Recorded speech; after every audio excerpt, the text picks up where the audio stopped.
আসসালামু আলাইকুম। এই আংটির বেসটা কিন্তু আমি বাসায় খুব সহজভাবে বানিয়েছি।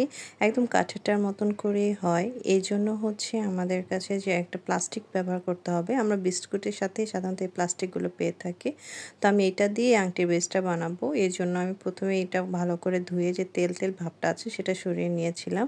তারপর হচ্ছে কেটে এটার সাথে হচ্ছে আ উম আ ছোট করে নিচ্ছি যে প্লাস্টিকটা আমার যতটুকু লাগবে সেই মাপে নিয়ে নিয়েছি।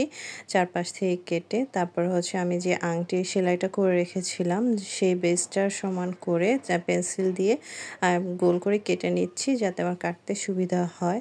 তো ভালো করে একটু আ দাগ দিয়ে এটা গোল করে কেটে নেব। আর খুব আস্তে ধীরে সাবধানে কাটতে হবে যাতে কোনো ধার কিংবা আ কোনা বের হয়ে না থাকে। ফিনিশিংটা একটু সুন্দর করে নিতে হবে। তা আমি এভাবে করে চারপাশে কেটে এভাবে আমি ৪ টা কেটে নিয়েছি।